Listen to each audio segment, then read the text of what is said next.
जाते हैं, तो इसमें क्या वाहियात बात है? वाहियात हरकत है डेफिनेटली, लेकिन मेरी उसको उसको उसकी निशानदेही करने में कोई वाहियाती या कोई बेहूदगी नहीं है। हाँ, ये हरकत बेहुदा है कि किसी को पार्टी पोजीशन या मिनिस्ट्री इस बेसिस पे दे कि या वो आपके खर्चे उठा रहे हैं या वो आपके शौक पूरे कर रहे हैं, ये बात है। तो इसमें कोई जाती बात नहीं है, ये एक उसूली और नजरियाती इख्तलाफ है।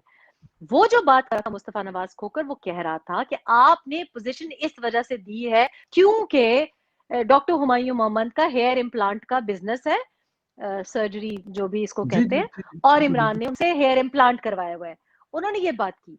अब मुस्तफा नवाज खोकर को ये बाय द वे बात, ये जब कोई अपनी बिजनेस चमकाता है तो देखे ना, मैंने तो मुस्तफा नवाज खोकर से कभी फोन पे बात नहीं की, उनको कहीं हो सकता है ना उसी सेंटर से पता चला, उनको कैसे पता चला होगा?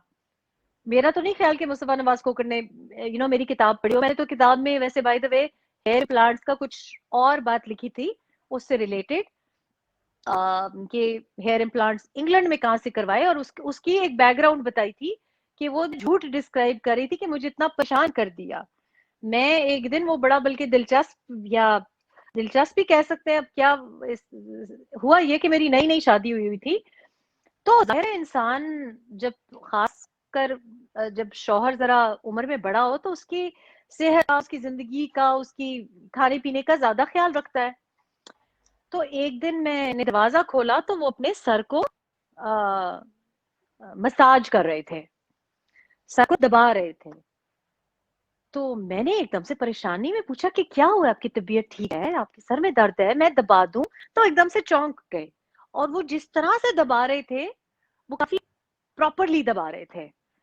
तो मैंने पूछा कि ये क्या हुआ है, आपके सर में दर्द है आपको? ये तो उन्होंने मुझे आगे से, मतलब जो बोला वो उसको झूठ ही कहेंगे और क्या कह सकते हैं, उन्होंने मुझे ये कहा कि नहीं, वो मेरी, जब मैं गिरा था ना, तो मेरी शादी हुई है 2014 में, वो कह रहे हैं 2013 में जब मैं गिरा था तो मेरे जो सर पे चोट लगी थी तो उसकी वजह से शायद कंकशन रह गया।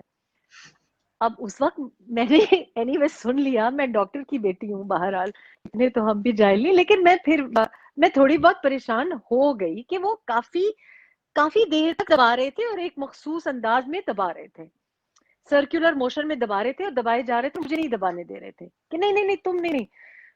तो मैं परेशान हुई, मैं जरा सफाई पसंद भी हूँ, मैंने किताब में लिखा है कि अक्सर चीजें जो मुझे मिली वो मेरी सफाई पसंद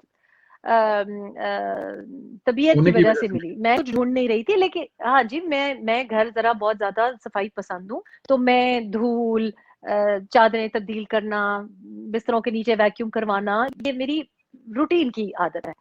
तो वो मैं जब सफाइयां करती थी मुझे काफी चीजें मिलती थी, बीच में काफी कुछ मिला, काफी कुछ मिला। उसमें बीच में जनाब ये कागजात भी मिले जिसमें प्रिंट आउट थे और बताया हुआ था कि हेयर इम्प्लांट के बाद आपको कैसे सर दबाना चाहिए, और वो वही तरीका था जो कि जिस तरीके से वो कर रहे थे। तो मैंने वो जब पढ़ा तो मैंने सोचा अब ये कुछ झूठ बोलने वाली बात तो नहीं है, मतलब मुझे भी नजर आ रहा है कि जो जितने 1990 में बाल थे उतने उससे ज्यादा हो गए हैं, तो कुछ किया ही होगा, कोई बात नहीं, लोग करते हैं, लोग करते हैं। लेकिन इतना मतलब बीवी से भी वो झूठ बोलना, खैर मैंने उनसे जिक्र नहीं किया।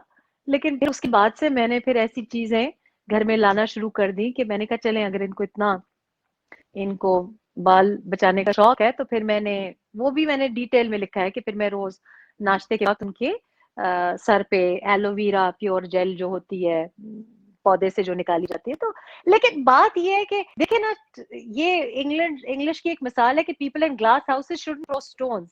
जब आप अपने बंदों को भेजते हैं, स्पोक्स पर्सन की फौज को भेजते हैं कि मरियम नवाज के जूते, मरियम नवाज की मेकअप, मरियम नवाज की, मतलब जो जो जबान इन्होंने इस्तेमाल की है, और वो जनाब अपने मिनिस्टर को भेजा है कि जलसे में जाके बेचारे आम गिलगित बल्तिस्तानी लोग जिनको समझ भी नहीं आ रही होगी कि ये बंदा क्या बोल रहा है, और वो ऐसी जबान इस्तेमाल करें कि तुम लोगों के पैसों से सर्जरियां, मतलब ये कोई बात है करने की? तो फिर आपको हौसला रखे ना।